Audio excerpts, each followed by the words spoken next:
J'ai remarqué avec Dieu, avant que Dieu ne te fasse passer à la prochaine étape de ta destinée, avant que Dieu ne t'emmène à la prochaine étape de ton ministère, avant que Dieu ne te catapulte à la prochaine dimension de ta vie, Dieu commencera d'abord à traiter quelque chose à l'intérieur de toi.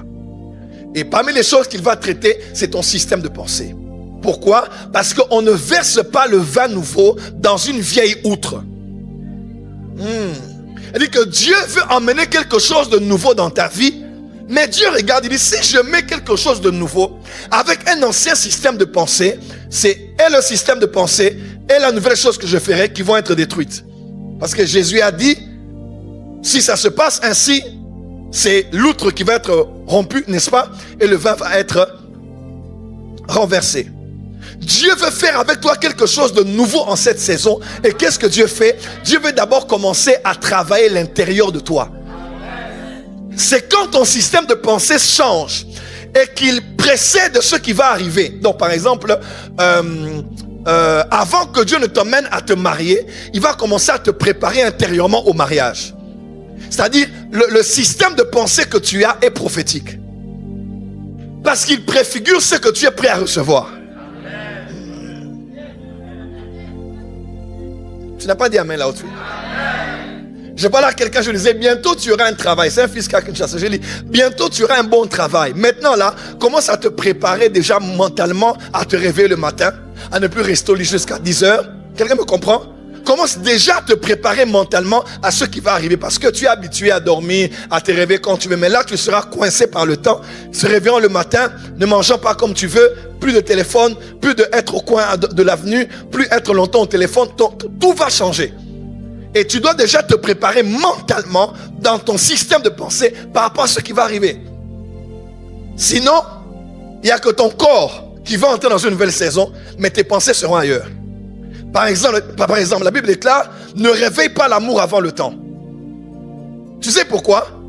Parce qu'il y a des gens qui sont entrés dans le mariage, dans le temps de Dieu, mais ils avaient réveillé l'amour avant le temps.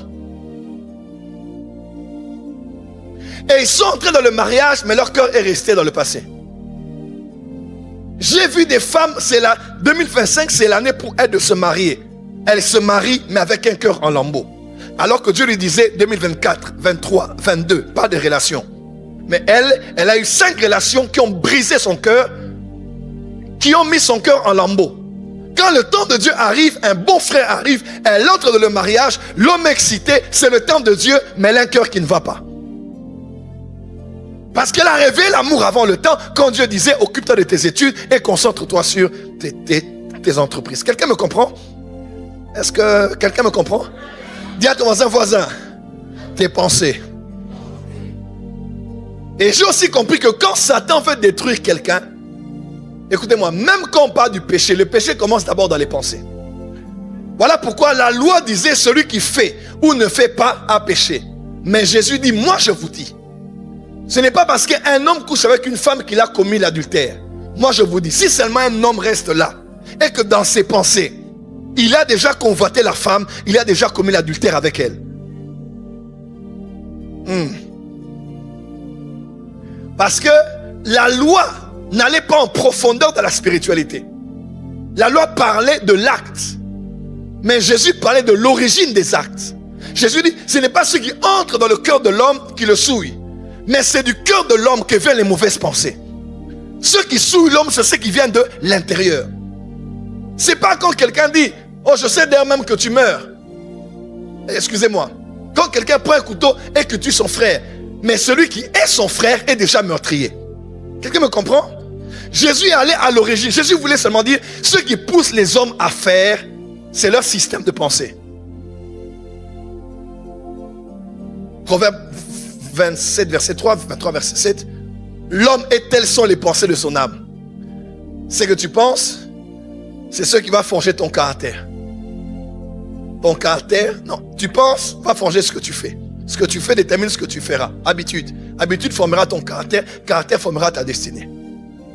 Quand Satan veut t'emmener à tomber avec ce frère-là, il va tout prédisposer. Il faut commencer à parler un peu ici.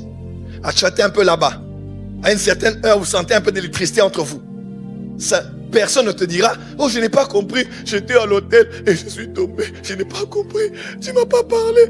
Quand tu sortais de la maison, il n'a pas parlé. Quand tu entrais dans le Uber, Dieu ne parlait pas.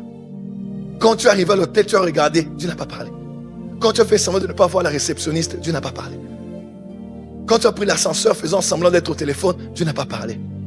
Quand tu es arrivé, tu as regardé le couloir, tu as vu ici c'était moins, là-bas plus, et putain c'est 104. Tu as longé 104. Dieu n'a pas toujours parlé. Quand tu es arrivé dedans, Dieu n'a pas parlé. Quand tu es entré, Dieu n'a pas parlé. Quand il t'a pris dans ses bras, Dieu n'a pas... Dieu, tout ce temps-là, Dieu était silencieux. Quand on a fait les bisous, Dieu n'a rien dit. Quand tu as... Dieu n'a rien dit. Et quand l'acte a été consommé, et c'est après que tu dis, je ne savais pas. Tu savais.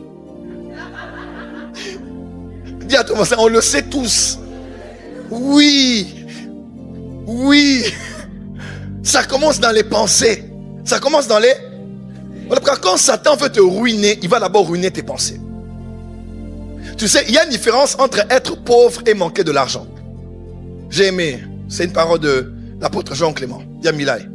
Il y a une différence entre être pauvre et manquer l'argent. Tu sais, il y a des gens qui peuvent manquer. Mais la pauvreté, c'est pas ce que tu manques dans la main, c'est ce que tu manques dans la tête. Quelqu'un me comprend? Pourquoi continuer comme l'Afrique ne se développe pas? C'est juste le système de pensée.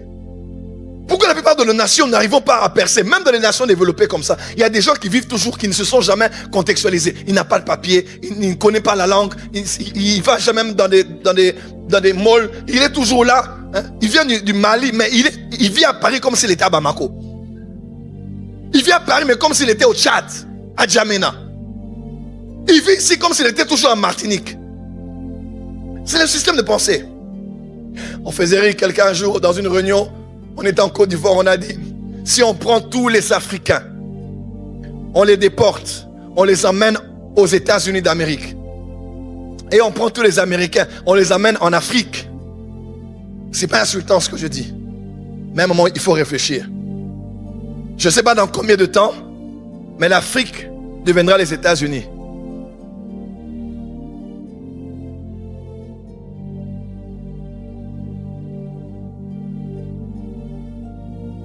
Et les États-Unis, à une époque, avec le feu Maréchal Mobutu, on a construit l'un des plus grands stades au Congo, à Kinshasa, chez nous. Le stade des Martyrs. Le stade des Martyrs inauguré. Grand match, premier match. Quand tout le monde passe, quand tout le monde part, on a vraiment vu qu'il y avait un avant et un après. La pelouse était transformée. Les toilettes, avec tout ce qu'on fait pour sortir du vent, là, de l'air pour sécher, sèche-main. Toilettes, cuves, papier hygiénique, parti. Lumière, parti. Tout ça dans le cadre de la joie du match. Et ça, c'est la mentalité. Ton plus grand combat est au niveau de ta tête.